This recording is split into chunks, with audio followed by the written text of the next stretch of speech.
Okay. Hello, everybody. Sorry I'm a little bit late. Okay.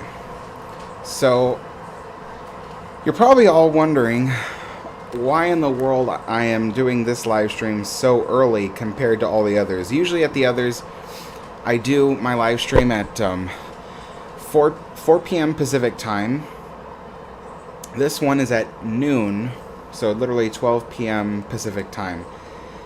And the reason is because we're going through another heat wave. And so last time we went through a heat wave, I had to cancel a live stream because it was so hot. And I didn't want to have to cancel this one. So I'm doing it earlier. So let's see. Right. This was...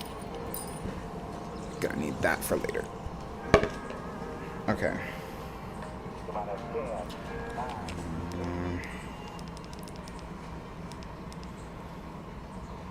Oh wow. I actually got an advertisement for the Spruce Goose. Look at that. Okay. Because when I play back the live stream on my phone, I get ads too. So my ad was for the Spruce Goose, which was actually pretty cool. I didn't expect to see that. Already been there.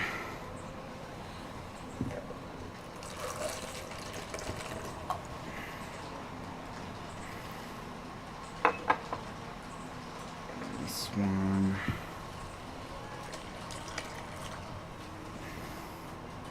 Empty those halfway.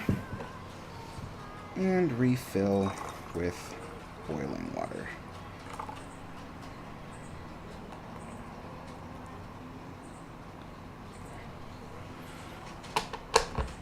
Okay.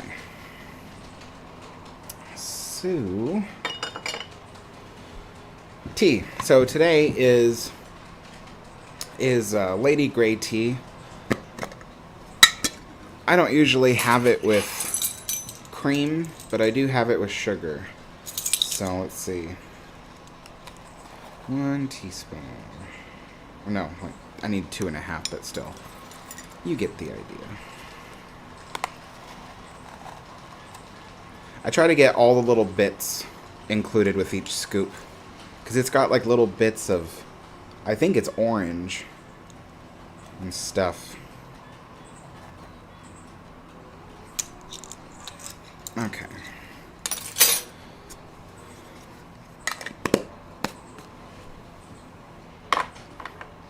That's good. Seal this back up. So how is everybody? Hello Tyler, hello Ivan, hello Little Gamer, hello Daniel, hello Let's Build. How you doing, Wyatt? Let's see. Yeah. Oh, my chat is not updating. There we go.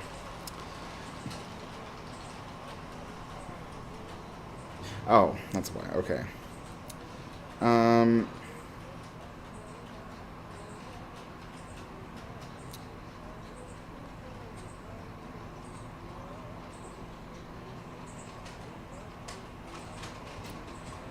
Little Gamer says, what if Olympic became a museum ship? Well, then that'd be pretty cool, because by now, you know, now that Titanic is super famous for its sinking, a lot of people would be visiting it, and that would be kind of a cool ship to visit, nevertheless, you know.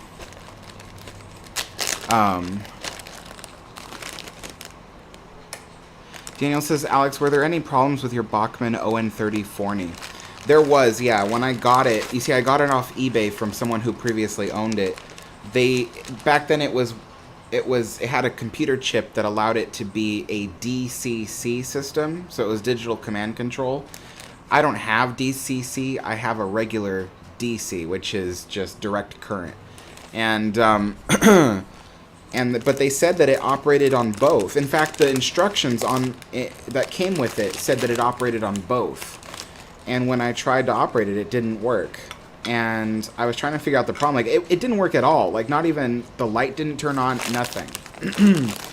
And so I was trying to figure it out, and I eventually opened up the engine to see the, you know, I'm not even going to bother arranging those. I opened up the inside of the engine to see what was going on, and what it was that there were these two bus wires that pick up electricity from the wheels and bring it into the motor. Well, they bring it to the computer chip, which then brings it to the motor. Those bus wires were not covered in any kind of rubber or anything. No insulator. And so what had happened was the two wires were touching and creating a short circuit. Now, what I noticed was that there used to be some kind of some kind of insulator on the wires, but it had melted away a long time ago. I think the guy overheated it somehow and melted the bus wires, which caused a short circuit, which made it not work. And then he sold it to me without telling me that. And so I had to go in there and what I did was, I ended up removing the computer chip that makes it a digital system because I don't need it anyway. And then I bought a special thing that creates a insulator when you spread it onto a wire. So it was like an insulator in a can, and you just paint it onto the wire. And that's what I did, and it worked.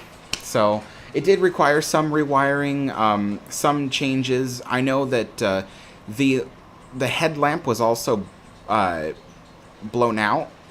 I think during one of its short circuits, the headlamp just popped and it just no longer worked. Had to replace the headlamp. But other than that, it works fine now. It's just squeaky when I run it forward. That's why it's in reverse right now. It's pulling the train from the front, but the engine is facing reverse right now because it's almost silent in reverse, but in forward it just squeaks like you wouldn't believe. Let's see. Hello, Lusitania. Tyler says, have a huge post of SS Paris. Awesome. Ivan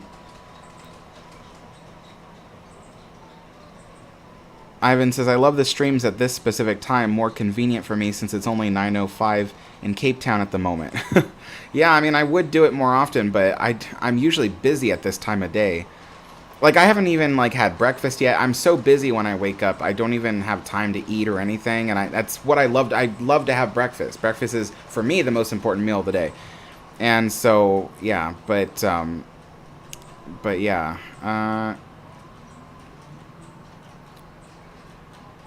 Spiced chai sounds good. I make chai homemade here at my house. I have all the ingredients, and then I just oh, what am I doing? I don't need to empty that. I need to empty this thing. So yeah, I have all the ingredients here, and then I just make it. It does take about 10 minutes, maybe more, to make.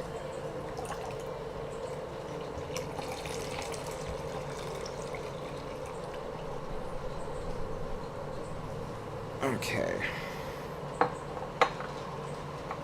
It's good.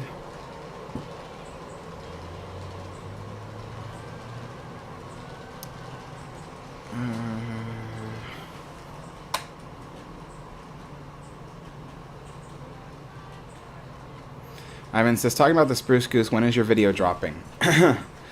I don't know. The problem is, I've tried over the years to keep the videos on a specific schedule.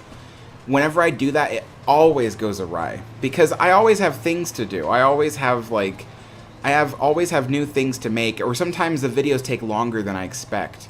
Like that, like the railroad video I posted yesterday, the one about the Montparnasse train wreck.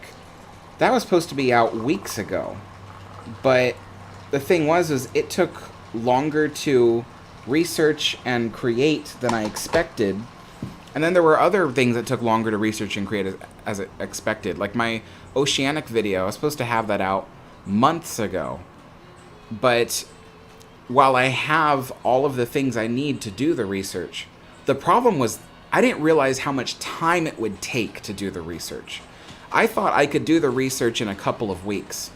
And so I thought, no problem, I can get this whole thing knocked out a couple of weeks, have it done by the end of, 30 days.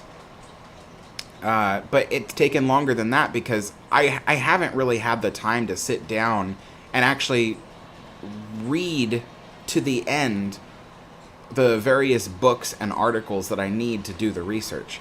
I just finished the book, actually. Well, no. I finished a different book. I finished a book about Queen Mary because I promised somebody I would finish it. And then I'm halfway through a book about oceanic. I'm letting this cool down a bit because the Lady Grey, it doesn't like the really hot water temperature. What was I saying? So I've gotten halfway through the oceanic book, but the book is taking longer to go through because I have to take notes, and I've actually read the book 2 times already, but I've had difficulty remembering what I was reading, so this third time around I'm taking notes. Normally I can take mental notes, and I can usually remember what part of the book I read certain things on, but my memory is just getting worse. So I'm taking notes on the book and stuff like that. That takes just longer than usual. So the Spruce Goose video, I have no idea. I thought, the Spruce Goose video will be very quick, but when I was doing the research, I realized it will take longer than I expected. So I don't know. And I did postpone the work on the Spruce Goose video because a really popular YouTuber had just recently posted a video about the Spruce Goose. And I know as a YouTuber, if I try to post a video after a much more popular person posts a video, my video won't get any views. I need to give it time for people to have finished watching that person's video, kind of forget a little bit about the details, regenerate interest, and then when they see mine, they'll click on it. So, his video is really good. It talks about his video is more focused on the engineering of the Spruce Goose, which I love the engineering details. And my channel, you've probably seen a lot of my videos focus on engineering aspects of things. But I also tell more of the story of the history, and his video didn't go too deep into the story of the Spruce Goose, and that's what mine will do. So at least our 2 videos will be different from each other. So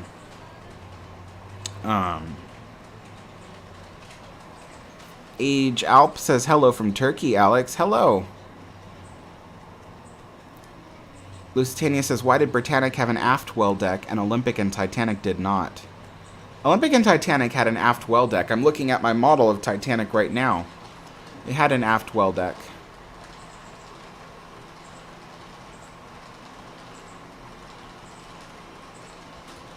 In fact, what I'm thinking right now is, no, yeah, Britannic had an aft well deck. They all 3 of them did.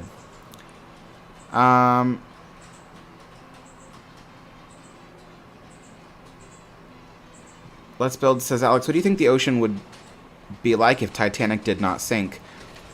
What it would be like today if Titanic didn't sink back then? The same.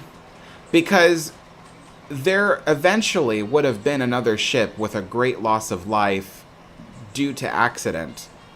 I mean, it's been it's been 110 years, or 110 years. I'm sure within that point, there would have been another major accident that would have sparked stricter standards. So, yeah, I have no doubt about that. I'm pretty sure that even some of the major accidents that happened, in the 1930s and 1950s would have most certainly changed how things were done. So I think that by now, 110 years later, it would have been exactly the same.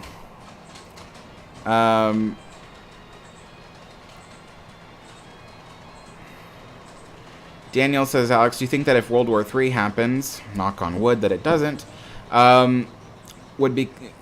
cruise ships would be converted to troop ships just like Queen Mary? Not necessarily. it would have to go in an order of operation. So if we were trying to transport troops, they would first try to go by air. So they would try to transport troops by air, and there's a lot of planes out there that they can use. But if for some reason that becomes an issue, and they need to transport them by sea, like let's just say there's a whole lot of troops, more than airplanes can carry, or maybe it's too dangerous to fly that many airplanes with that many troops, then they might go by sea. They would exhaust every single Navy vessel first. Then they might consider trying to use, I would say, large container ships, you know, freight container ships.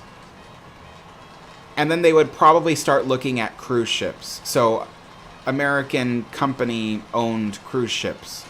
Or maybe they might even request to requisition some from other companies that are not American. Or even if we're talking about British, that might be a thing too. But I think, yeah, then maybe they would go for cruise ships. I think most certainly the Queen Mary 2 would be among the first of the passenger ships to ever be requisitioned for war, simply because Queen Mary 2 is just a true ocean liner, so it's better built for that kind of duty. It's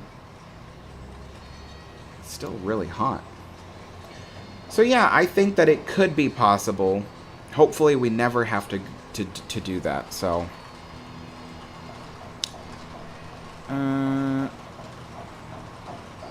Ben Elliott says, hi, Alex. Hello, Ben. Daniel says, my forney locomotive has cracked nylon gears that makes the squeaking. Really? Yeah, no, mine doesn't do that. Mine, I tested it. Mine, the squeaking comes from the trailing wheels, and as you know, the trailing wheels pick up electricity. They're built in such a way that I can't remove the axle from the housing. And so if I can't remove the axle, I can't necessarily grease it without knowing that I can't clean out the grease when it eventually becomes dirty. So that's kind of the problem I have. But no, I don't have any squeaking coming from the nylon gears. All that is in perfectly good working order. Wyatt says, Britannia got everything Titanic Olympic didn't because she got those due to the 2 not having it. Britannic was supposed to be the ultimate Olympic class liner.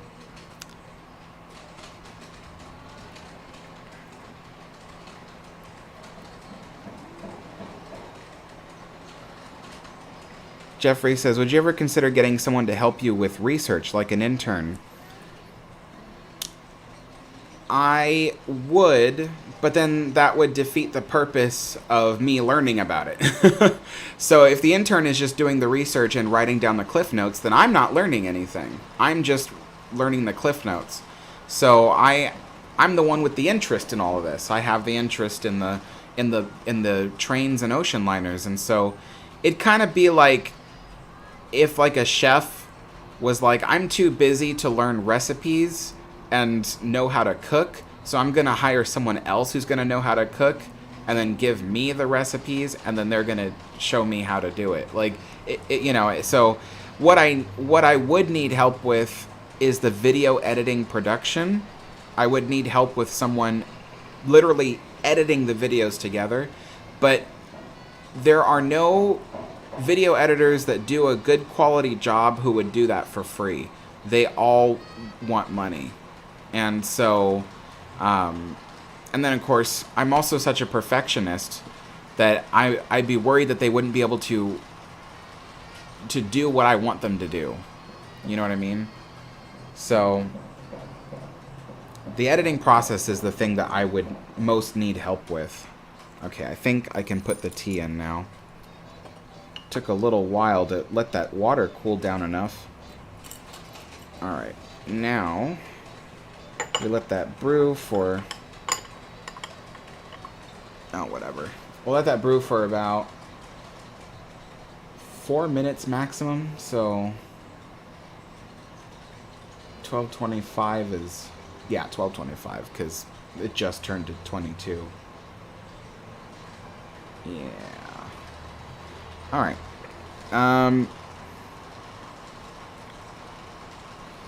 Tyler says, oh dear, your memory's not working well. Is that a schizophrenic thing? It really is, actually. I do have issues with memory. I forget things almost as instantly as I read them.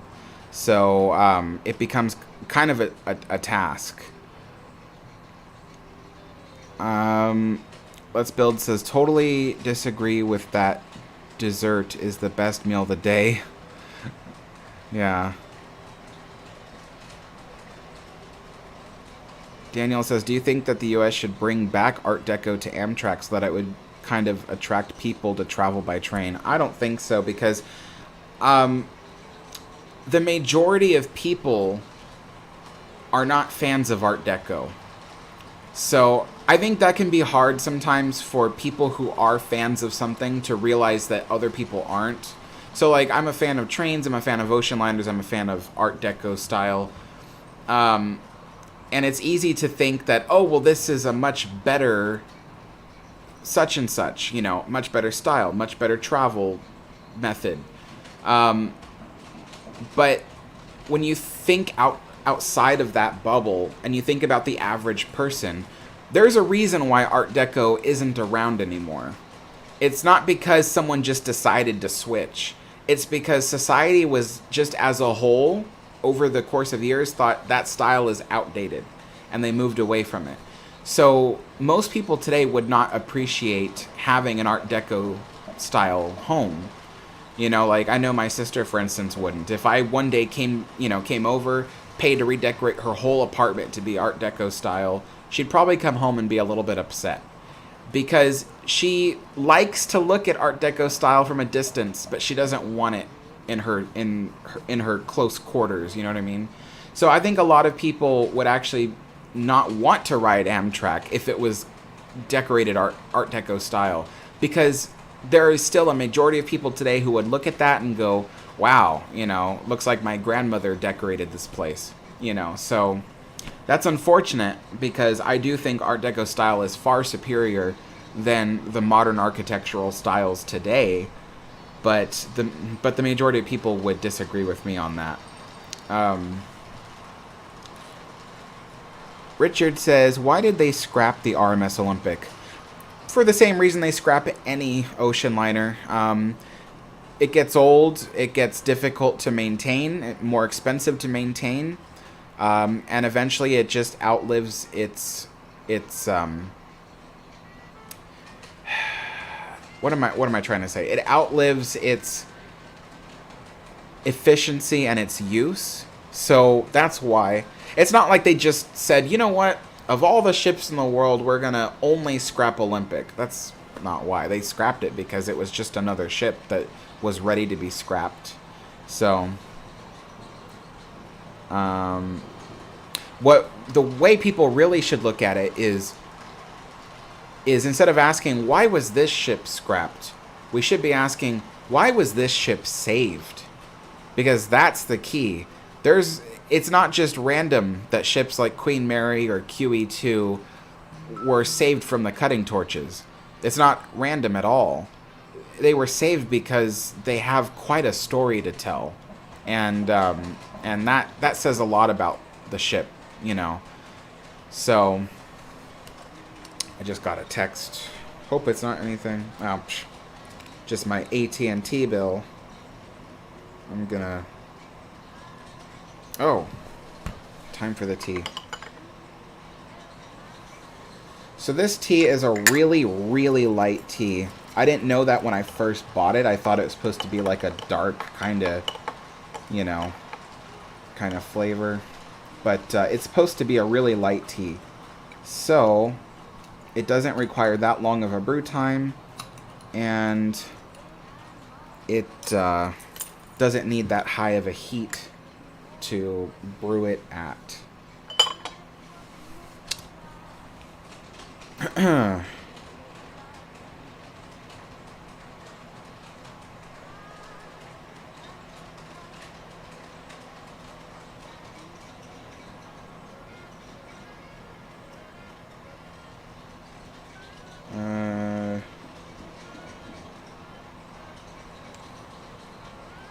Ryan says GO HO scale. I think that means get out HO scale. Or go HO scale. I don't know. This isn't HO scale. This is ON30 scale. So it's a bit larger than HO scale. Well, actually, I don't mean a bit larger. It's actually twice the scale of HO scale, but because this is ON30, which means that it's O scale, and then HO, as you might know, stands for half O. All right.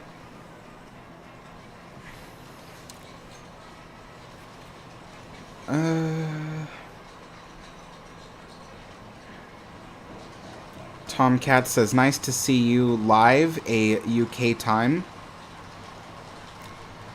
Yeah, just, I'm doing this early today because we're going through kind of a heat wave again. And last time I went through a heat wave, it was too hot to do a tea time stream. So this time around, there we go. So this time around, I didn't want to accidentally have to cancel the tea time stream just because it was really hot. So I decided to do the stream earlier in the day. That way I can avoid because it's by actual afternoon tea time today, which is 4 p.m., it'll be really hot. It'll be closer to 90 degrees Fahrenheit. And there's no way I'm going to drink hot tea in 90-degree weather. So, all right.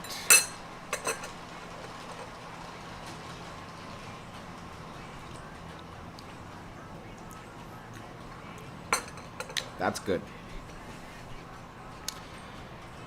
All right.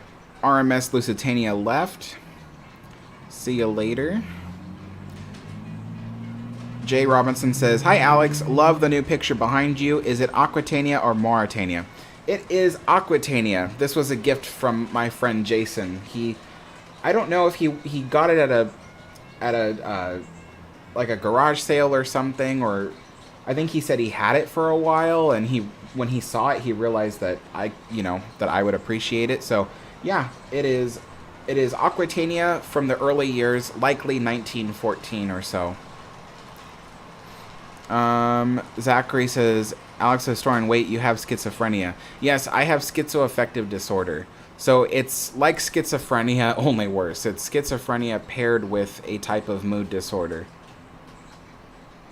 Tyler Frederick says, I'm having memory problems too. My mental stability took a hit and I can't remember as well as I used to.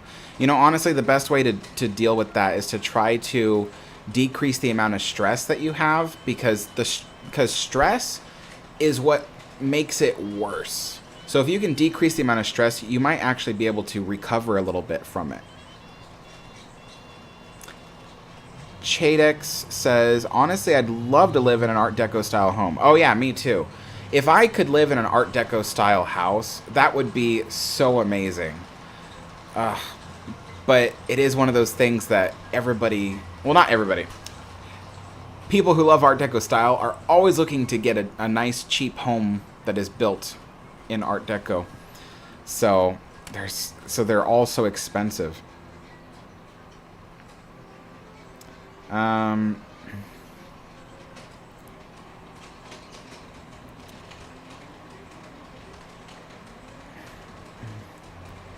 Jay says, if you ever set up a gift sending service to you, then I have a vintage model of the Queen Mary I built in 2008 you can have.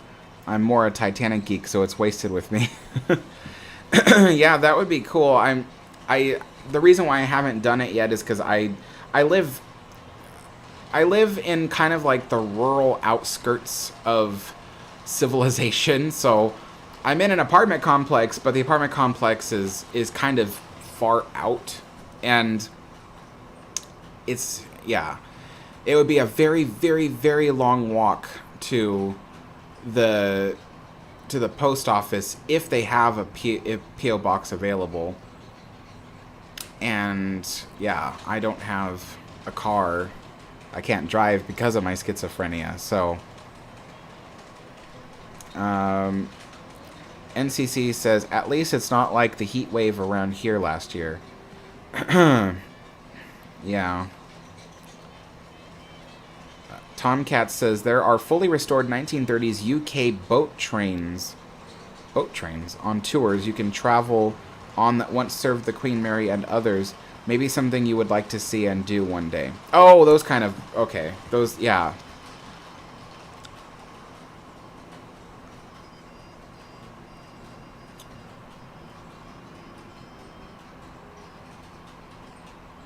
And where is it? Is it in the UK somewhere?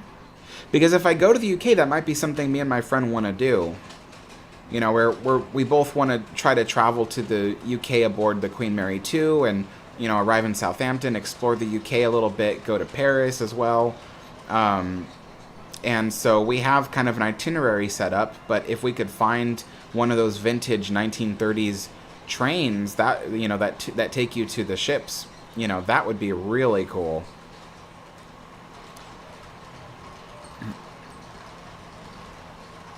Daniel says, I'm kind of worried that the future will make people not want to visit historical machines such as ocean liners and steam locomotives. Are you?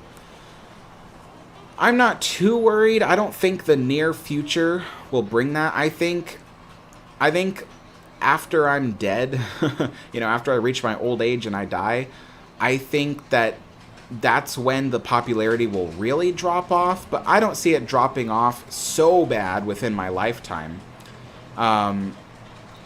I think, because I've noticed that people still make movies and TV shows that feature trains and ocean liners. So, you know, I'm actually not worried about it. I think eventually someone will even create...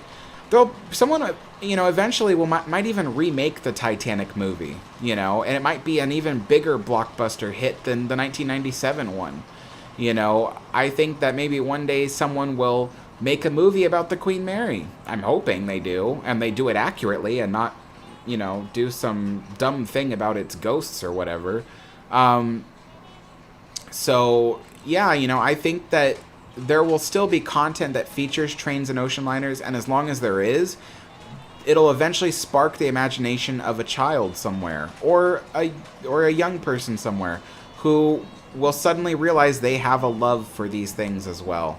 So, you know, it's funny because there was a talk that the steam locomotive heritage, you know, society was worried at one point that steam locomotives would become something that isn't visited very often, just like you were worried about. But as it turned out, just after the pandemic, that's one of the things that almost everybody was doing, was going to these heritage railroads and taking rides. So it re-sparked people's desire to see museums and things. Actually, that was actually one of the cool things to come out of the pandemic, was that more people were willing to go to a museum and stuff. So that was actually kind of cool. Let's see. Chadex says, greetings from a fellow mental health patient. Your videos have been a great help with coping with my depression and anxiety. Love your streams too. Thank you. Yeah, you know, it's you know, everybody suffers from kind of something, I think. And my channel, what I do is I create stuff that can get people's minds off of things, at least. You know, I know it does for me. When I talk about trains and ocean liners and other such things, it really takes my mind off of, you know, what's happening in life, what's happening in my life, you know, that kind of thing. So, yeah, that's what I do here. Let's see.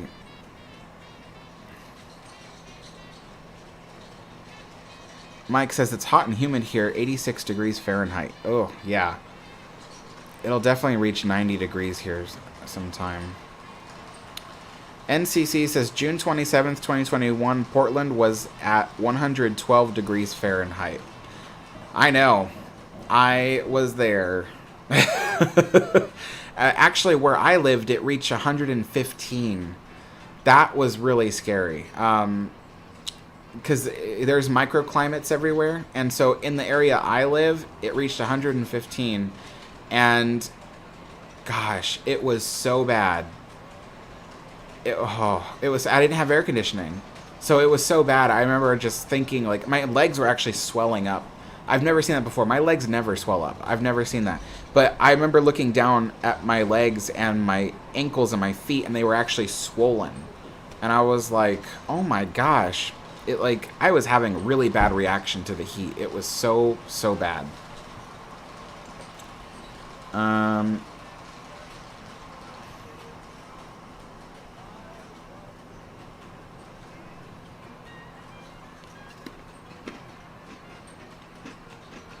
Little Gamer says, would you watch a movie about the Queen Mary sinking after the rogue wave? I think only if I didn't know it would sink. Because if I knew that the ship would sink at the end of the movie, then I wouldn't have gone to watch the movie. I don't mind if movies are a little inaccurate on the details. You know, James Cameron's Titanic, after all these years, we've discovered is more than a little inaccurate, but it still accurately details the sequence of events, so it's still interesting to watch, you know. But a movie that literally ends with Queen Mary sinking because of a rogue wave, then no, I wouldn't want to watch it, only because I know that it is very inaccurate and people are going to think it's true. You know, I don't want to support a movie that is going to literally make people think that a whole different outcome came out of that. And besides, that sounds like the plot of Poseidon Adventure. Poseidon Adventure is a different story because it's a fictional ship, SS Poseidon. So I don't have a problem watching Poseidon Adventure, but.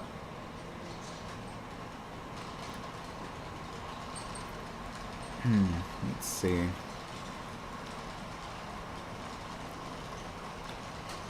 Tomcat says, yes, in the UK there are a number of them, Art Deco trains pulled by steam trains. The Belmont Pullman train is one such example. Google it and you will see prices. Okay. I will have to took a screenshot. That way later on when I do research, I'll remember the name.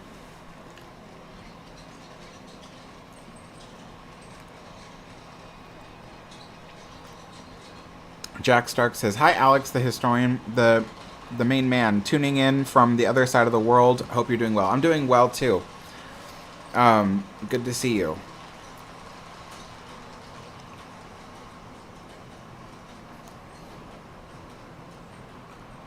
Melting Snow says, did you watch the video about Queen Mary and Time Voyager?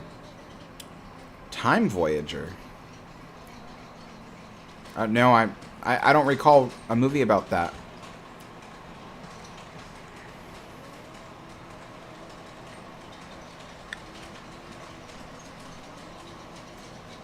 Let's see. Okay, Tyler, I'll look out for your email. Hi, Alex. Did the Spruce Goose only fly once? By the way, love your videos. Are you indeed... You are indeed the main man. Thank you. Yes, Spruce Goose flew only once. So, she was designed for service in World War II, but Howard Hughes was taking too long to develop the airplane, and by the time he was finished, the war was over. And so he was already conducting his taxiing tests. Water taxiing is, you know, moving the airplane from one end of the bay to the other, because he was doing, it was a floating airplane, so he was taxiing it across the water of Long Beach Bay. And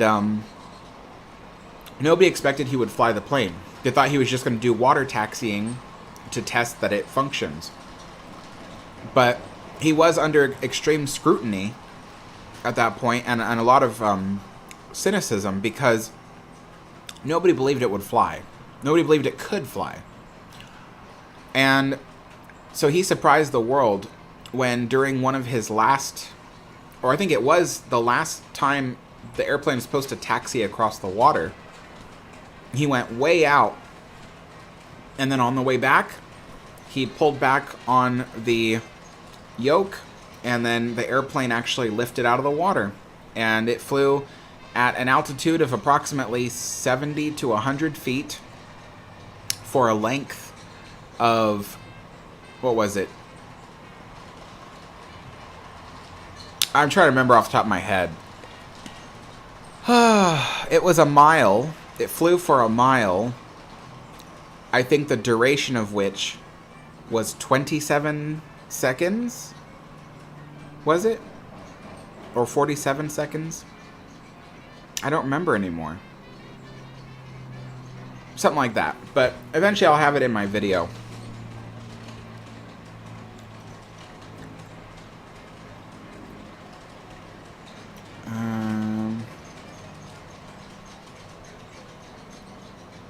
Yeah, I actually went to visit the Spruce Goose a couple months ago when two of my friends came to visit. And so I filmed the whole Spruce Goose. I walked around it and went inside of it. We got a special tour that took us up to the cockpit, which, you have to pay extra money for and all that stuff. And our little docent, he's a tour guide, but they call them docents. So the docent, we had a good conversation with him, and he was showing us cool things that he doesn't normally show people. And, because he really liked us, he thought we were cool. So that was really neat to be able to do that. My friend Chris, to give you the sheer scale of the airplane, he decided he was going to film a walk around of the airplane. So he went at a normal brisk pace around the airplane. It took him 5 minutes to circle the airplane at a constant brisk pace. 5 minutes. So, yeah, that was incredible. It was a huge plane. When I walked into the building, I just saw that thing, and I'm like, there is no way that is for real, its wingspan, the Spruce Goose's wingspan, was only just surpassed in the year 2019 with the creation of the Stratoplane? Stratoplane, I think it was. So, yeah. 2019. From 1947 to 2019, the Spruce Goose had, or I should say the real name is H-4 Hercules. The H-4 Hercules had the widest wingspan of any plane ever. And it is currently the largest floating airplane and the largest plane made of wood. So,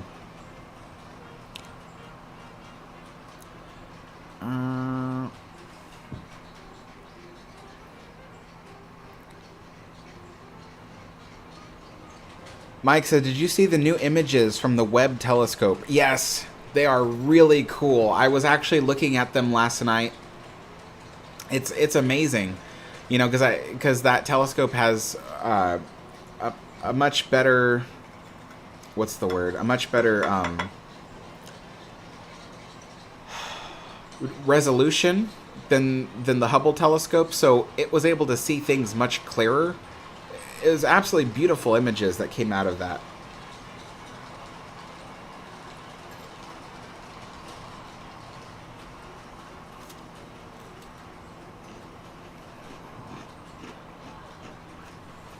Jack Stark says he's leaving. See you later.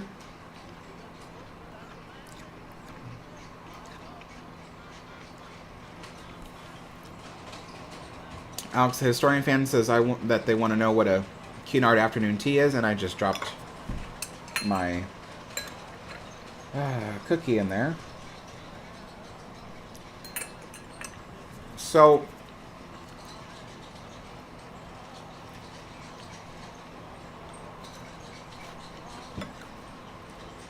Cunard ships are known for serving afternoon tea. That's because the Cunard Company for the majority of its history, is, British owned. It's a British company. And so, basically, this whole tea set, all the china in front of me, is authentic, historic china from the RMS Queen Elizabeth, RMS Queen Mary, RMS Sylvania, Mauretania 2, and probably a few others. So, all of this at one point between the 1950s and the late 1960s was in service on one of the ships being used. So people actually ate and drank from these things at one point. And they stopped producing this exact style in 1967 after they announced that they were going to retire the Queen Mary. Because with the creation of the QE2, they wanted to have a newer style that would better fit the new ship. So, yeah, all this is definitely no newer than 1967. So, yeah, it's pretty cool. So, I'm such an ocean liner fan. I would love nothing more than to have taken a trip aboard the Queen Mary or the Queen Elizabeth. So, having afternoon tea, which today I'm having it at noon time because I'm trying to avoid the heat from later today. So having an actual Afternoon tea with this stuff kind of helps me to pretend, that I, am experiencing a transatlantic crossing, but it's all just pretend because I'm still here in my apartment.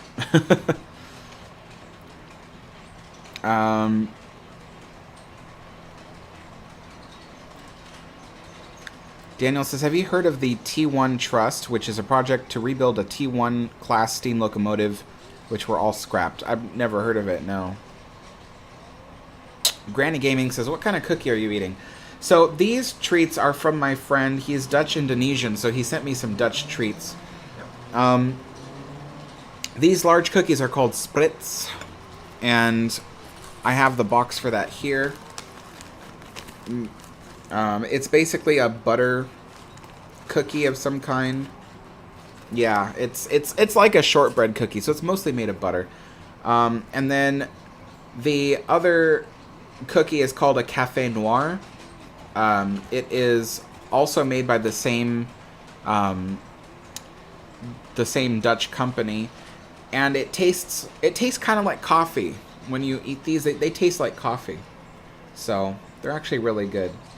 So I'm having these, even though I'm not having normal British treats, only because, he gave these to me. I'm trying to eat them all up. Normally what I have with this is more British stuff. So normally with the afternoon tea, I have, what are they called? McVitie's. So they're basically chocolate covered tea biscuits. So I usually have those. And then I always make homemade Scottish shortbread. They're cheaper than buying it online. So I actually make homemade Scottish shortbread, and that's what I normally have with the tea. And then when I have more time, I usually make a tea sandwich to go with this. So people have seen my famous cucumber sandwiches. Cucumber sandwiches are a very traditional... Oh. The coffee was literally melting off of that cookie. There's actually a drop of coffee right there. What was I saying? So cucumber sandwiches are a traditional type of tea sandwich. And I have a recipe that I think is better than most. Most recipes are very bland. It's like spread cream cheese on the bread, put cucumber on it, voila. And I'm like, that's too bland. So I have a recipe for cucumber sandwiches that I make. So I think on the next tea time, you'll see the cucumber sandwiches, because I haven't been able to order the ingredients lately. So you'll see that in the coming days.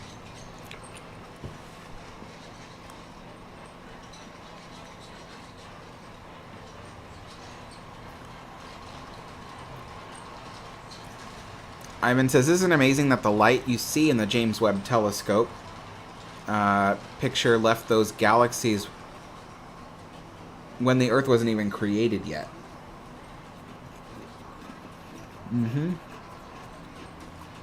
It is mind-blowing, you know. I know they say when you look up at the stars, there's probably a great majority of them that don't exist anymore, and we're literally looking at them.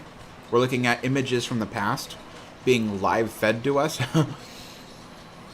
But it really hammers it in when a telescope shows you the shape of those galaxies and stars. When you can see the shape of that stuff, and you realize you're seeing it and it probably doesn't exist anymore, it's astounding. It's astounding. Some of it was 13 billion years old. Those probably don't exist anymore, you know. It's just weird. It's like, imagine if I was live streaming to you now, except I'm live streaming to you from the past. Well, I kind of am, because there is a second delay. So what I'm saying to you now, I said, well, actually it's 12 seconds. So what I'm saying to you now, I said 12 seconds before you just heard it. So technically I am live streaming to you from the past. But it's the same idea. Pretty cool, though.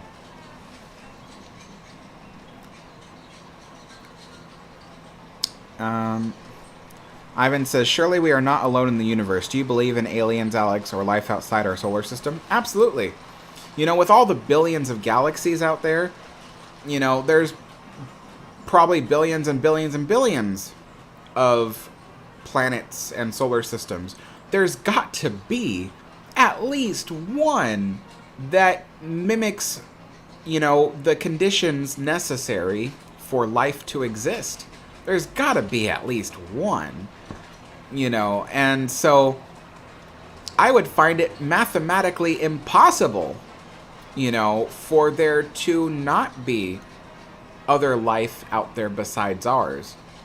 Do I think that, you know, aliens have visited us before? I personally don't believe so.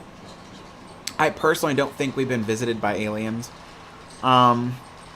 Especially since, you know, the nearest galaxy, the nearest system to us is so far away.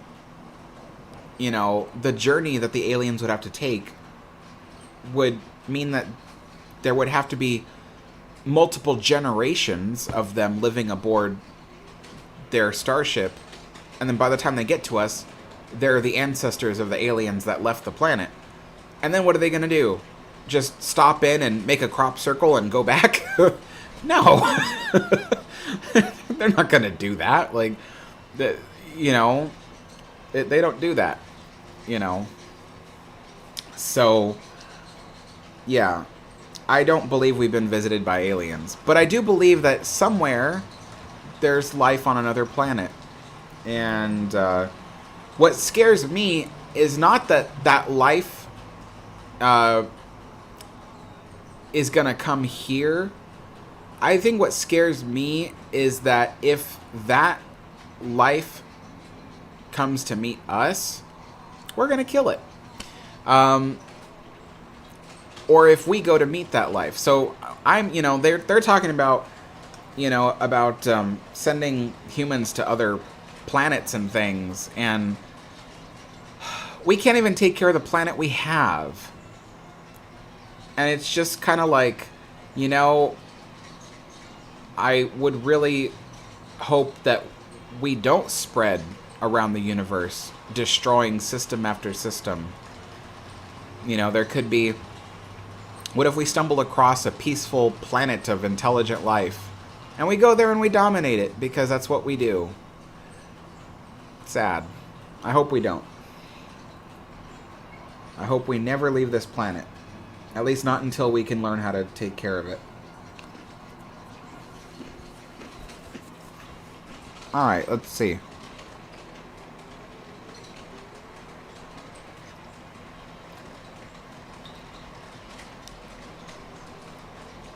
Granny Gaming says, noon, what time zone are you? I'm Pacific time zone. because I live on the western side of the United States, so I'm Pacific time zone. So for me, it is 12:57 p.m. It's about to be 1 p.m. Doesn't coffee taste bitter? Not all coffee tastes bitter, especially if you have a single origin coffee and it comes from a region that doesn't produce bitter coffees. Then no, it doesn't have to be bitter. Daniel Ramirez says, I realize that with the cartoons such as Thomas and Dinosaur Train, kids would love trains and want to visit them and have a dream of working on the railroad because that happens to me. Yeah, that's true. Wyatt, thank you so much for the donation. Just found your channel. I love liners and trains. You have any content on the SS United States? Great channel. I don't have any content on the SS United States. The closest thing I have is I feature a quick story about the SS United States in my video about Queen Mary racing the Normandy. Because at the end of that video, I talk about how the blue ribbon was captured from the Queen Mary by the SS United States. But no, I don't have any stuff on the SS United States. And the reason why is because the SS United States is not really an ocean liner that appeals to me. I want to talk about liners that do appeal to me. But the other thing, too, is that SS United States and SS Normandy are two ships that are highly covered. Highly covered. And my channel, I try to cover things that aren't covered very much. I mean, look at the Montparnasse, train video I just made. There's only been a couple of YouTubers out there that have covered that story in the past. And even then, not many of them got very many views.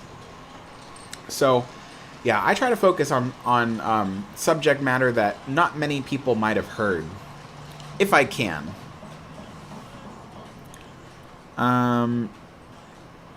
Jonah's here. Hello. Little Gamer says, what if there's more life in our galaxy? There probably is. There probably is.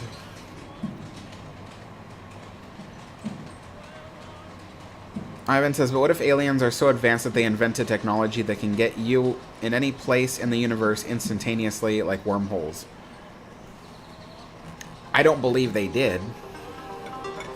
But, sorry about that. I don't believe they did. Yeah, I don't think so.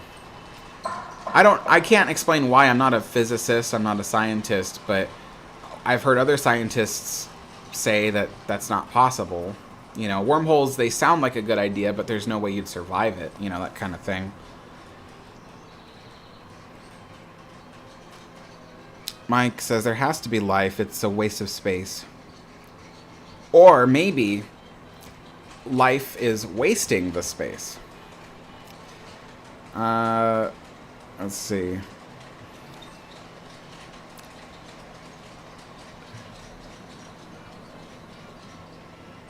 Aurelia says, sorry, I was trying to read your name. Aurelia says that that their grandmother kept a diary about the voyages on ships like RMS Aquitania, all the way up to the liners in the 1980s.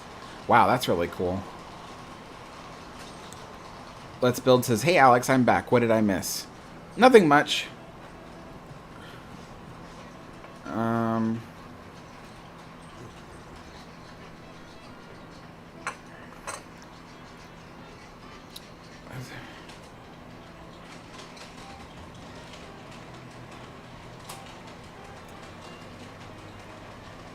Daniel says, has there ever been a ship sinking caused by a V-break?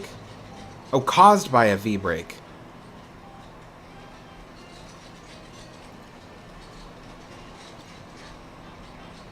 I don't know. I probably. I don't know.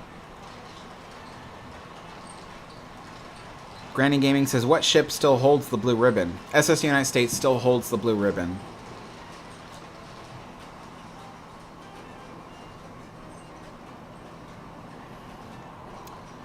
El Nino says, I know this is off topic, but since you're talking about the universe, etc., do you believe in God, Alex? And if you do, what would discovery of aliens mean to your religion? So, I think of spirituality as something different than religion. I think that religion is a set order of operation, like a way to be spiritual. And I think of spirituality as something that you just believe innately. I I am spiritual, but I don't believe in religion. And the reason why is because I believe that most religion is a product of man. I don't really believe in the idea that any one religion is directly influenced by God himself. Because if it was, why would there be multiple religions? How come he wouldn't just set the record straight? Why would he continue to let people believe other incorrect religions when, he knows that there could be punishment for believing in the wrong religions? It just leaves, there's a lot of open holes there. So I don't believe in religion, but I am spiritual. I do believe there might be a higher power. I don't know that it's necessarily an intelligent power. I don't necessarily believe that it is a person up there.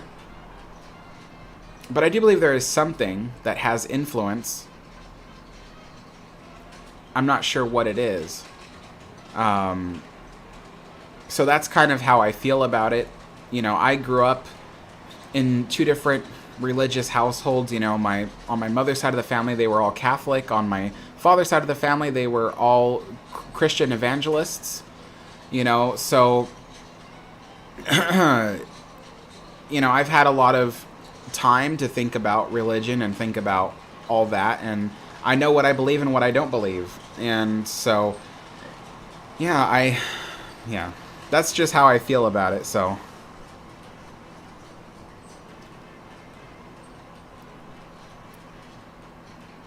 did White Star Line ever hold the blue ribbon?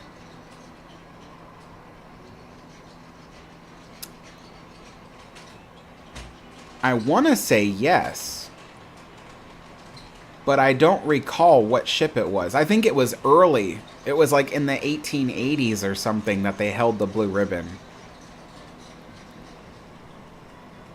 Yeah, but I couldn't tell you what ship it was.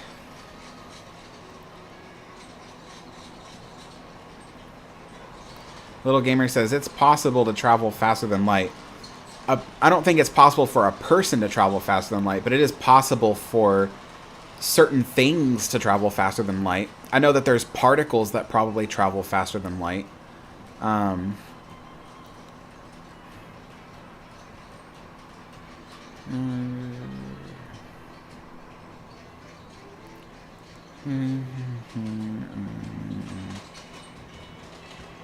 I've seen RMS Sylvania in Southampton 2004 under the name of SS Albatross before being scrapped.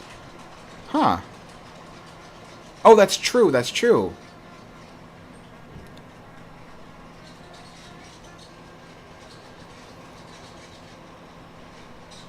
Daniel Ramirez says, didn't the Queen Mary collide with another ship causing a V-break? I mean, that depends on how you look at it. Is a V-break caused by water flooding in and breaking the ship in half in a V formation, or is it caused by a collision where something slices something else in half? I guess that depends on your definition of a V-break, but the Queen Mary did slice a cruiser in half. But yeah, it really depends on how you look at it.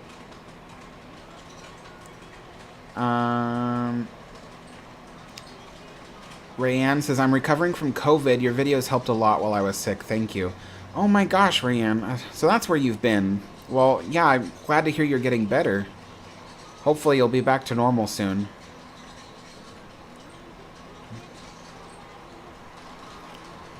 Let's see. Fish and Stuff says, love your channel, and the Queen Mary is also my favorite ship too. Oh, awesome. Thanks. Tomcat says, I don't believe in religion, but I do believe there is some form of higher being who made everything. Yeah, I can see that. Thomas says, I'm pretty sure that Teutonic or Majestic had it at one point. Teutonic or Majestic had the blue ribbon. That's probably true, yeah. Granny Gaming says, what do you think of Titanic 2? You'd have to be more specific. There's a lot of Titanic 2s. NCC says, the last white star to hold the title was Teutonic in 1891. Okay, wow. Yeah, see, I knew it had to be in the 1800s at some point. Wyatt Horn says, the first white star ship to have the blue ribbon was Adriatic. Wow.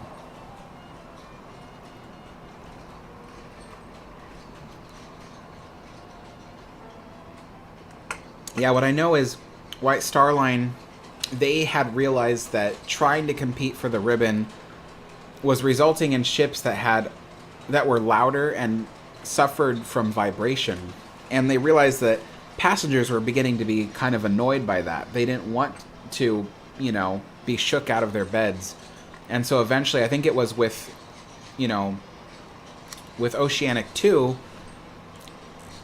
White Star Line was kind of like, we're going to build this, but it's not going to compete for the ribbon. We want it to be built for comfort. And so we don't want vibrations. We don't want everything. And when they built it, it was a ship that was almost totally without vibration. It was very stable and steady.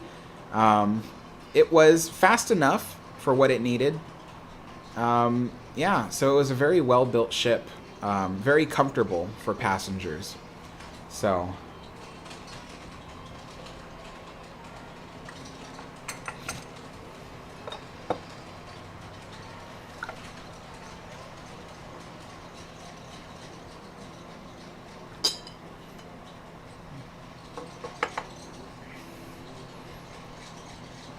see.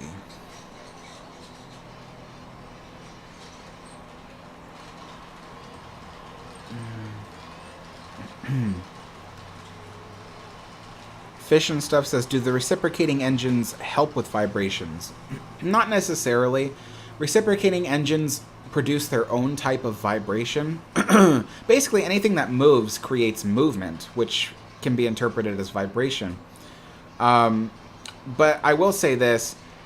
In terms of the early years, reciprocating engines produced less vibration than the steam turbine-driven propellers of the time. That's because over the years, engineers have been able to perfect the design of propellers and perfect the design of turbine engines to make them produce little to, well, I'm not going to say no vibration, but very, very little vibration. And so that's why. But yeah.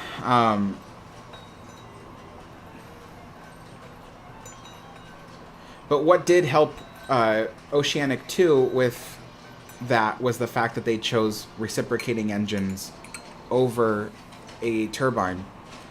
Because they knew that if they tried to compete for the ribbon with turbines, their ship would most definitely vibrate quite badly. And the reciprocating engines, those still produce vibration, but not as badly, and they're able to control it a little bit better. So yeah, they created a ship that really, you know, that was really quite, what's the word I'm looking for? Just didn't have very much vibration.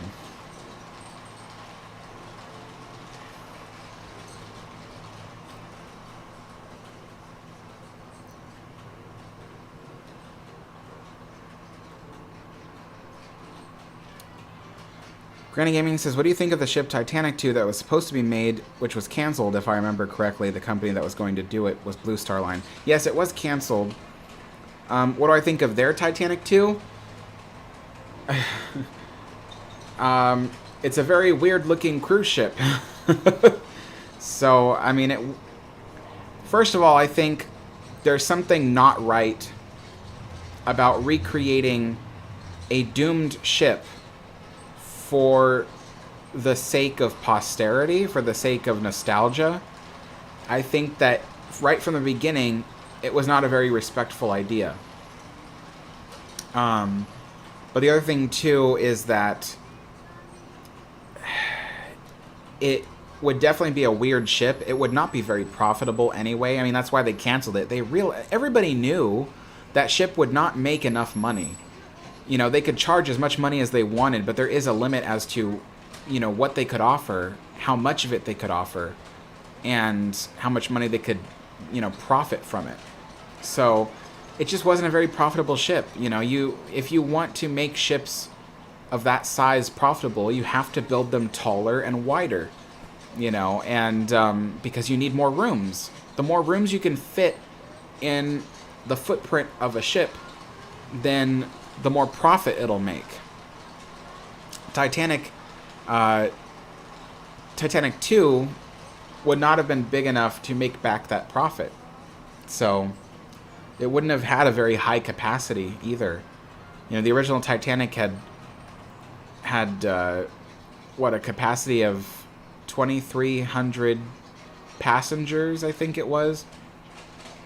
But the newer ship would have had only a capacity of maybe half that. So, yeah, that's not a very good business model.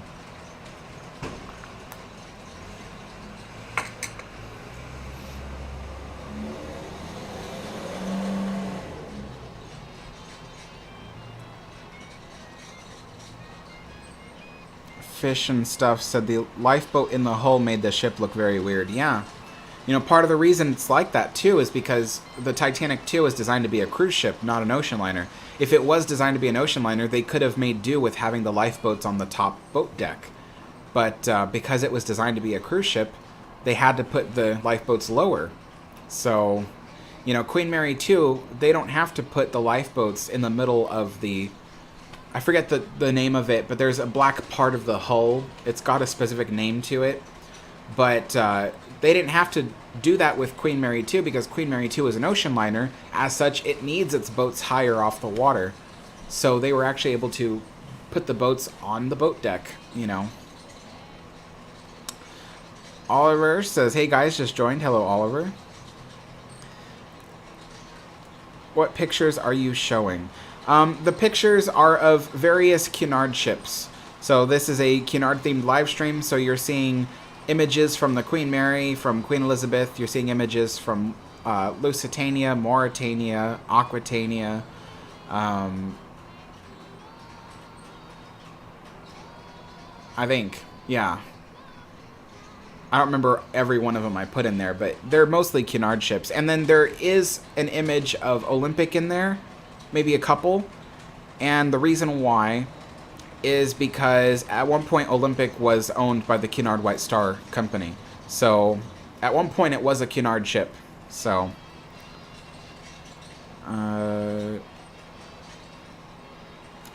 Wyatt Horn says Titanic's capacity was in the 3,000s. Don't remember the exact number. I don't think it was in the 3,000s because I did a video about it. And its maximum capacity was only just above Queen Mary's maximum capacity by 87 people, I believe. Yeah, it was closer to 23 or 2,400 people.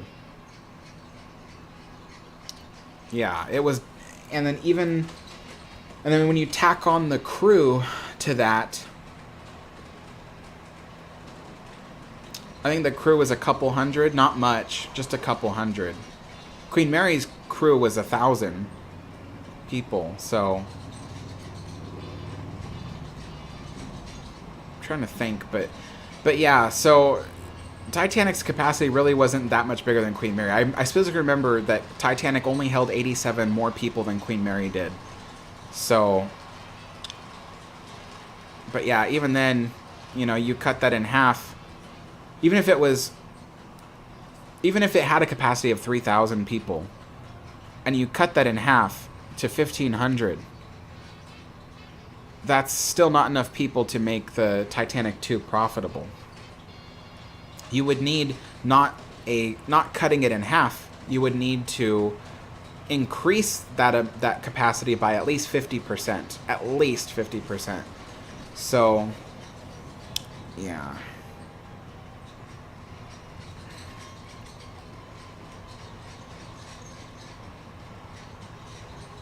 Granny Gaming says, why do ocean liners have the lifeboats higher up?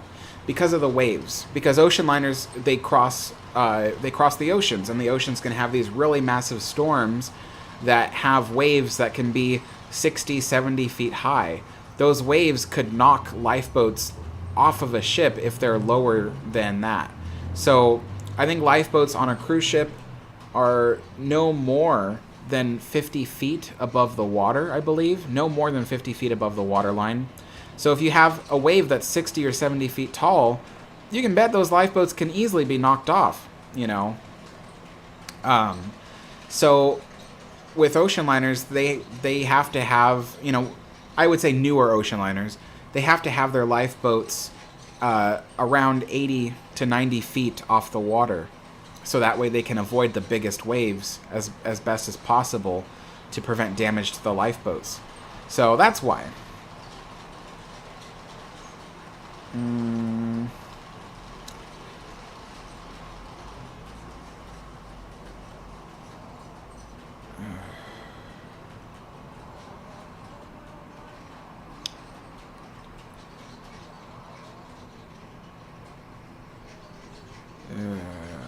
NCC says passengers 2,435, crew 892.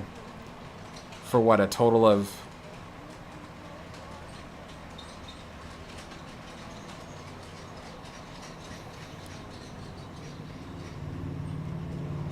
Yeah. See, Queen Mary had approximately 2,300...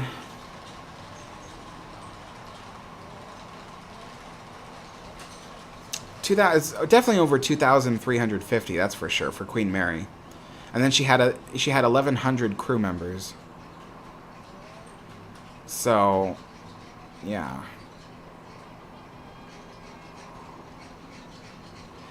So it's definitely more than Titanic when you consider the overall capacity, but the passenger capacity was definitely less than Titanic. Wyatt Horn says, plus adding those lifeboats to Titanic 2 would have cut away the rooms that were there. Not necessarily, because what they did with Titanic 2 was they added an extra deck to make up for those lifeboats. So with those lifeboats, they literally added a 10-foot tall deck that could support the lifeboats.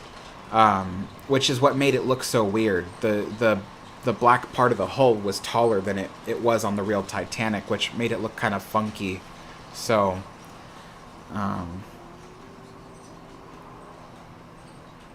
Jonah says, I'm currently in a storm right now. Wow. Evan Scott says, can't wait for Queen Mary to open on October 1st. I can't wait. You ask me every live stream. I can't wait. I'm excited. I want to go there and see the ship again.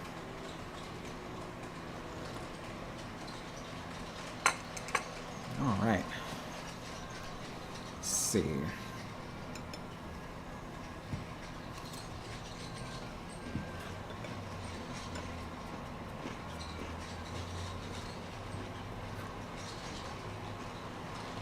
A lot of rain.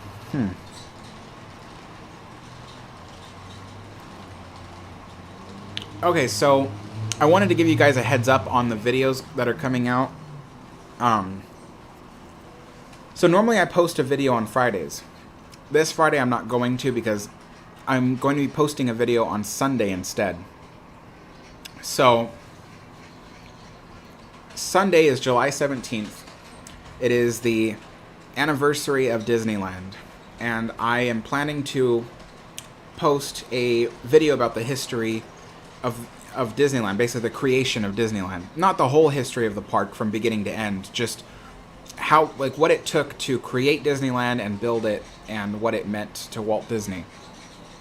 So there'll be a video about that on July 17th. And so that's why there's not going to be a video on Friday. But what is today? Wednesday? Yeah. But I think Saturday we're doing another Queen Mary's Lost Places live stream with Steve, if that's still on.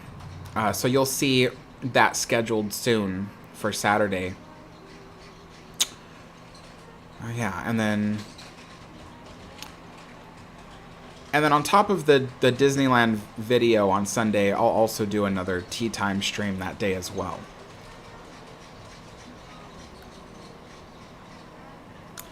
Oliver says, what's the difference between a cruise ship and an ocean liner? Well, to save myself some time, I actually have a video about that. So there's a video I have called Cruise Ships versus Ocean Liners. And that is on my Everything About Anything playlist. So there's a whole video about it, explains everything about the difference between cruise ships and ocean liners. Well, not everything, but it explains the main differences between cruise ships and ocean liners. It saves me a lot of talking. Fish and Stuff says, I also love the sound of Queen Mary's Typhoon whistles. Yep, definitely. I like the sound of it too. Evan Scott says, be cool to have second class library as a store. Yeah, that would be kind of cool. It'd be cool just to have the second class library back. You know, because the ship hasn't had it available for visitors since its days when it was at sea. Can you believe that? For 55 years, nobody in the public, I mean, has been able to see the second class library on Queen Mary. 55 years. It'd be nice to have it back.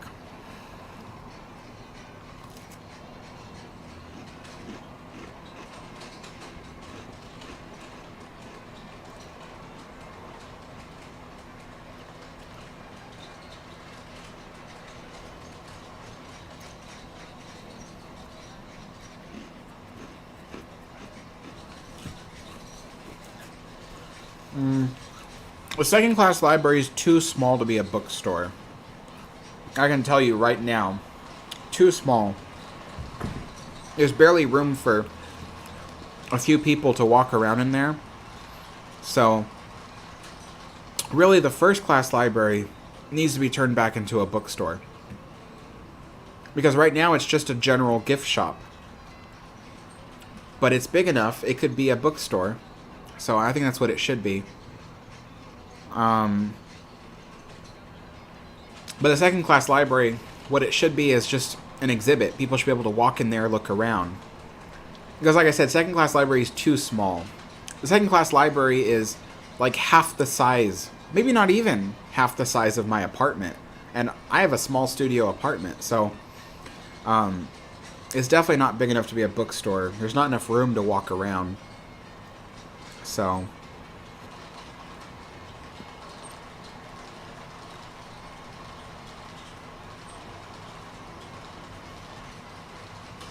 Wyatt says, I haven't heard many whistles of ships, but the ones I have heard, none sticks out to me quite like Titanic's.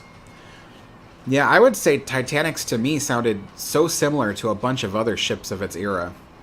They all sounded the same to me of that time, because like you hear videos of Mauretania's whistles, you hear videos of, you know, Olympics. I think there was someone did the whistles of, I think it was a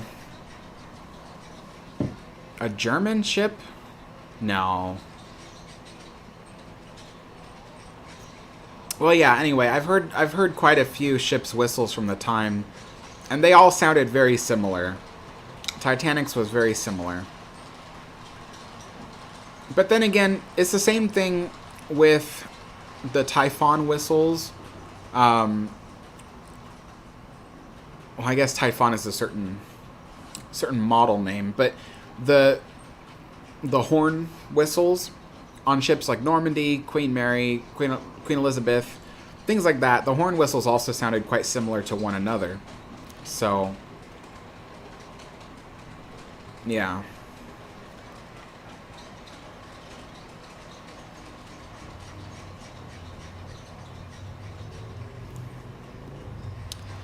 Jonas says, do you know why one room was cleared out because of too many paranormal activity on Queen Mary? No, that was just publicity. It was just for getting people to come visit the ship because, you know, it's designed to get people to be curious. No, the room wasn't cleared out because of that. The room was cleared out because when they were when they were converting the ship into a hotel, they ran out of money. They couldn't convert every room. They wanted to convert, because that room you're thinking of is room B340. It was never one room. It used to be multiple rooms. There were different cabins in that spot. So there was like 3 or 4 different cabins in that area.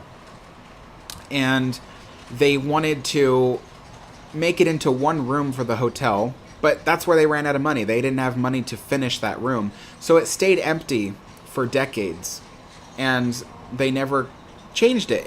And then when Disney came around in 1989, Disney didn't really know how to run the Queen Mary, so they thought, well, what's the quickest, easiest way we can make money? And then they said, let's turn it into a ghost ship. Let's call it Haunted, and we'll bring in all these people and say that it's haunted.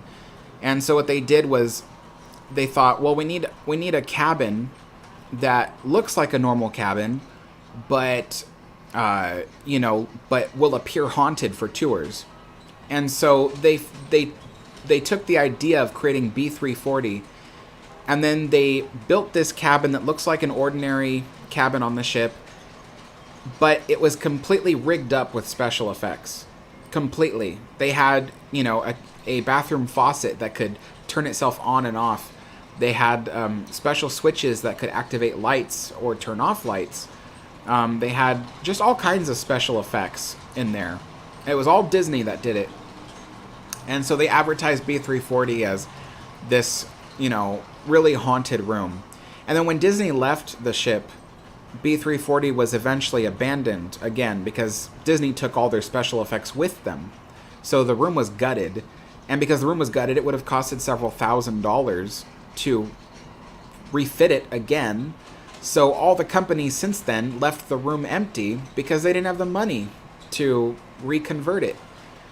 It wasn't until, Urban Commons was like, hey, we can create this story that the reason why the room was never reopened was because it was so haunted. But it's not true. That's not true at all.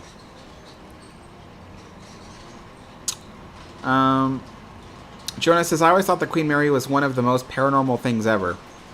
Again, marketing to get people on. They were worried that they were... The problem with Queen Mary is that over the years, the people who were in charge of advertising the ship didn't really know how to advertise it. They didn't really bother to look too deep into the history and then find the interesting stuff to advertise. So instead they were like, okay, well, let's just call it haunted. And, do I believe there are ghosts on Queen Mary? Yeah. Do I think they're all the big famous ghosts that Disney created? No. Are they dangerous ghosts? Are they big scary ghosts? Do they do crazy things? No. I think that the ghosts on Queen Mary are the ones that people talk about that they see in the corner of their eye. When people say, oh, I saw someone walking down the hallway and all of a sudden they disappeared. Okay, I think that's one of Queen Mary's ghosts. Or when they say, I got a tap on the shoulder and I looked around, no one was there. I think that's one of Queen Mary's ghosts. But the ghosts who, show up on people's videos and sing creepy songs and, or do weird, crazy things or strangle people in their sleep, that's all fake. All fake. Entirely fake in my opinion. So, yes, I do believe Queen Mary has some ghosts. Do I think it's the most haunted ship ever? No. They probably paid some paranormal, psychologist or whatever to to not advertise it, but to deem it as the most haunted ship ever and one of the most haunted places in the world, and so it's all just marketing, and yeah. Actually, if you want to know more about it, I have a video about that. The video is called "Is the Queen Mary Really Haunted?" And I have a video about it. You can watch it, and it explains my views entirely, and it explains, some of where the ghosts came from, like Jackie in the swimming pool, a Disney character. She never existed. She was invented by Disney, created by Disney, and she was part of the special effects for the first class swimming pool.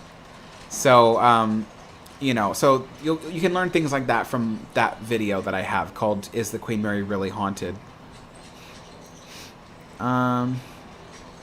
Oliver Sherman says, can you do a video about Britannic? I really don't want to. Again, it goes back to, you know, what ships have been covered the most. Olympic class ships are highly covered ships. People always talk about them. And my problem with doing Olympic class ships is that anything I say will be disputed all the time. Even now, like, you know, like I talk on my live stream and I say, oh, you know, the ship had this many passengers, and you see like 3 different people coming and be like, wait, it had this many passengers, and each number is slightly different from the last. So the problem with Olympic class ships is that they're so highly covered and everybody knows so much about them, and everybody has a different view on the statistics of the ship. So it's one of those things where my video would be doomed right from the start if I tried to do that. So, like I said, I prefer to cover the topics that not many people talk about. The stuff that is new, you know. But occasionally I will pop in and do a popular, like a popular thing. Like Spruce Goose, for instance. It's another really highly covered topic. But I feel that I could add something to it. I personally don't feel I can add anything to the Olympic class ships. So, yeah.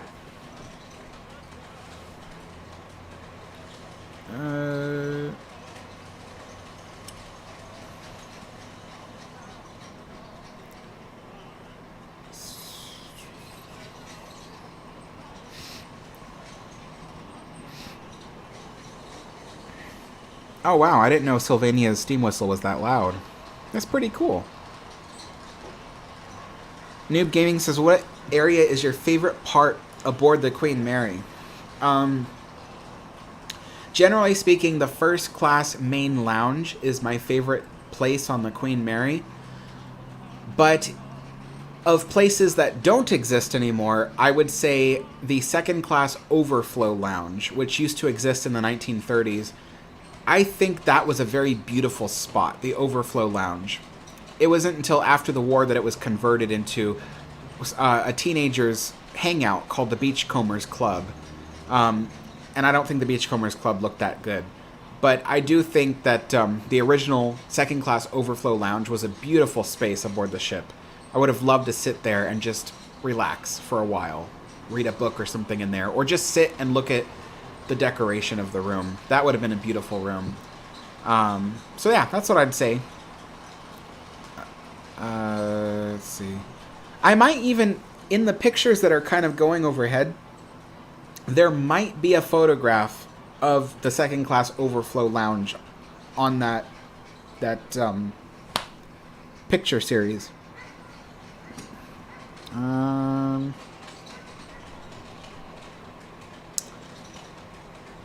Oliver Sherman says, what about Lusitania? I might cover Lusitania someday. That's something I might cover. It is a highly covered topic, but it's a topic I'm really interested in. I may not go too deep into the sinking of Lusitania, though. Because the sinking is, again, it's another one of those things, like, you know what I noticed on YouTube is people have an obsession with death. I don't. I actually am repulsed by death. So I don't like to talk about death very much. So you'll notice that with the videos where I do have to talk about it, I kind of just quickly brush over it. So with Lusitania, I do see myself doing a video about the creation of it, the art and the style, the architecture of Lusitania, videos about the difference between Lusitania and Mauretania. So I can see myself doing stuff like that. But as soon as I get into the part about how Lusitania sank, I'm only going to briefly cover the most important facts about it, but I'm not going to go too deep because people do become really obsessed about death. And Titanic is certainly one of those subjects. So one of the reasons why I don't cover Titanic, besides the fact that everybody already knows about it and everybody could run circles around me with their knowledge of Titanic, but the other reason why I don't do it is because people are so obsessed with the details of the deaths that if I say anything, people will be like, oh no, this person died this way and that person died that way, and it weirds me out. I would never want someone to one day be like, oh, Alex the historian died like this, and he was sitting on the toilet, and then all of a sudden he just keeled over. You know, like, that's the last thing I would want, is for people to have all the details of my death. So, yeah, that's why I don't cover Titanic, or Britannic. But, I think, if anything, the closest I might come to covering Olympic class might be to talk about the reason why Olympic was never saved from the breakers, but not a full history on the Olympic. I don't see myself doing that. Just a topic video on why Olympic didn't survive the breakers, but that's about it. But yeah, Lusitania, I could totally see myself making videos about Lusitania. Multiple, more than just one. Maybe at least 2 videos about Lusitania. And certainly multiple videos about Mauretania. So, I love Mauretania more than Lusitania. So I can see myself doing at least 3 videos about Mauretania, if not way more. Granny Gaming says, did you know Steve Jobs owned Pixar? Indeed, I did. Wyatt Horn says, did you know former Titanic Honor and Glory director Tom Linsky is making a virtual Lusitania museum? Yes, indeed. I've been following that as well, and I look forward to that because once it's out, I plan to acquire it and get it on my computer, because I have the Titanic Honor and Glory demos on my computer, so I'd love to have one of Lusitania as well. So that'd be really cool. Tyler Frederick says former. Yeah, he is former. He no longer works with Titanic Honor and Glory. They went separate directions early last year. So Tom Linsky is now working on his own projects, and Titanic Honor and Glory is completing their project separately. But yeah, I do look forward to the Lusitania project a lot. Oliver Sherman says, does Queen Mary deserve its own movie like Titanic? You know, I want to say yes, but there's one thing I will have to admit. Titanic makes for a better movie. And the reason why is because in the end, everybody dies. I don't mean that to sound harsh. I do not love the idea of such tragedy and catastrophe. But the whole reason why Titanic is famous is because everybody is obsessed with death. That's the whole reason why Titanic's famous. So, I think that what made that movie so good was that it tugged at your heartstrings because everybody dies. But Queen Mary didn't go through that. I mean, sure, she had moments. She had moments in World War II. She had, moments even in her final voyage. There was, a couple people who, or at least one person, I think, who died. It was definitely a pastry chef or a salad chef. I don't remember the salad chef. It was a salad chef.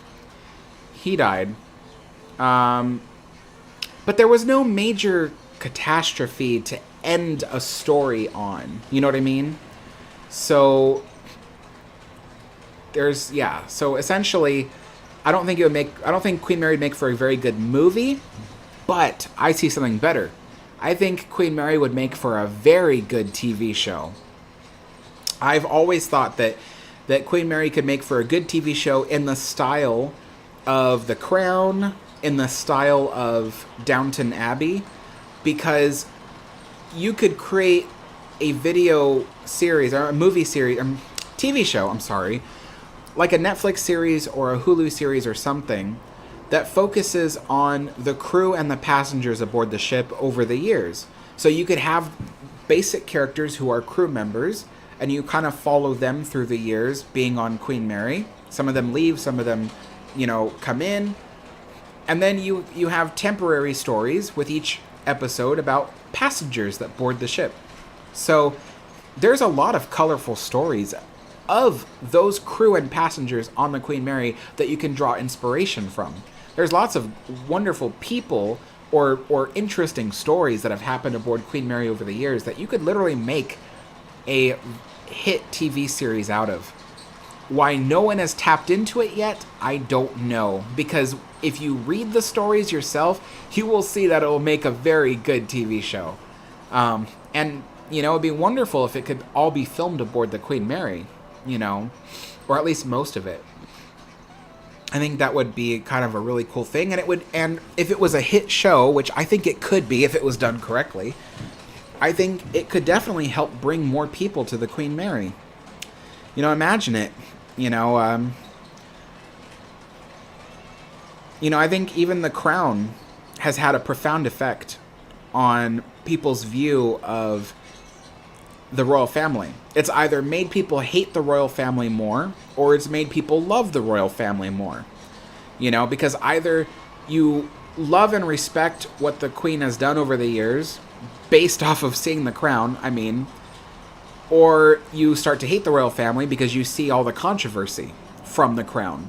So The Crown actually had a profound effect on people. I've always been a fan of Queen Elizabeth II. Maybe not the whole royal family, but I've been a fan of Queen Elizabeth II since before The Crown was even a thing. You know, ever since I was a kid, I've known about Queen Elizabeth II and her achievements. But, you know, The Crown introduced a lot of people to that. So, you know, perhaps if there was a TV show that took place aboard the Queen Mary, you know, and it was all about the years of service aboard the ship, you know, it would be a really cool series, I think.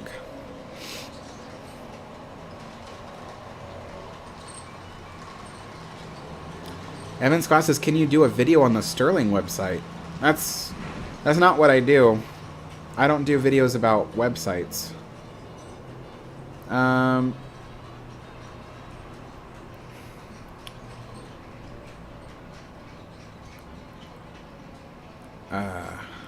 that's scary.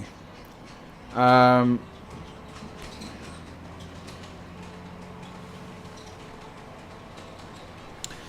Gaming says, if you could pick a job as a sailor on the Queen Mary, what would it be? Well, I would definitely not want to be the captain, that's for sure. Like, I know some people be like, oh, I'd love to be the captain. I would not want to be the captain. No. Too much work, too much responsibility, too many things could go wrong. If I did want to work on the Queen Mary, I suppose I would want to be a cabin steward.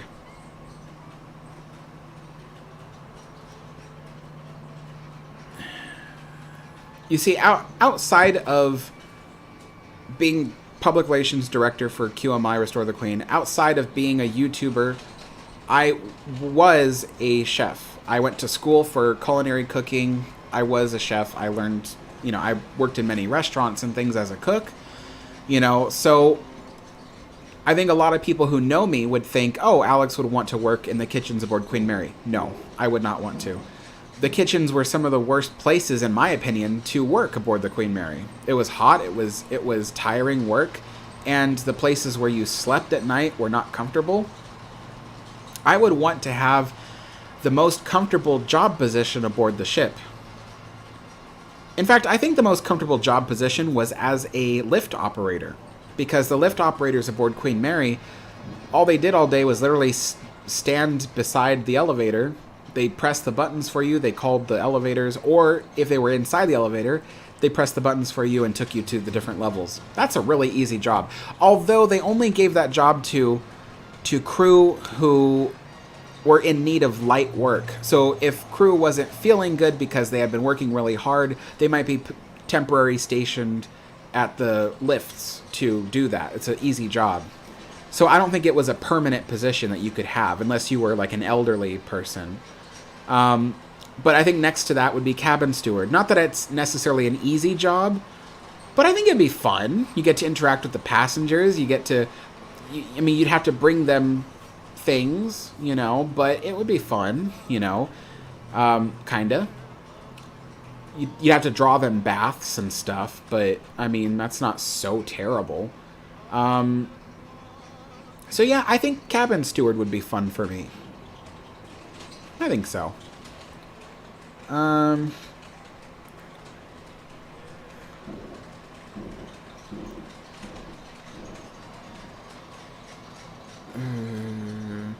What is the ugliest ship that ever was, in your opinion? I don't do that. I don't do that, no.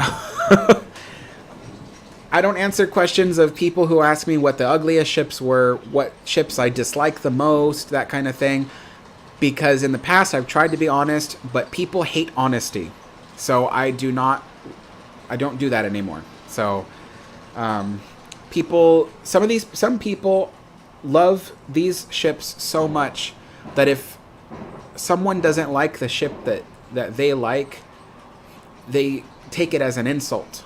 And I don't want to insult people, you know, because honestly what this channel is about is trying to share our love of ocean liners. I am out of focus. Is try to share the love of ocean liners. So yeah. Let's see. Alex Elliott says, "Hi, Alex. Hope you're having a great day." I am indeed. Thank you. Granny Gaming says, "What do you think of the Titanic movie released in 2000? Oh, I did see that. Yes, I did. It was good. It was good. You know, for a TV movie, it was really good. I don't remember all the details of the movie. It's been so long. I saw it, you know, at least 10 years ago.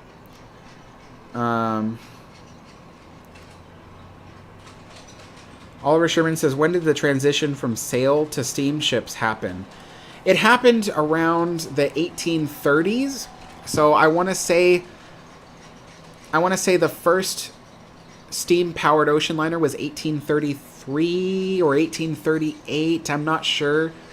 But yeah, around the 1830s is when the transition started. And then 1840s is when it really took off.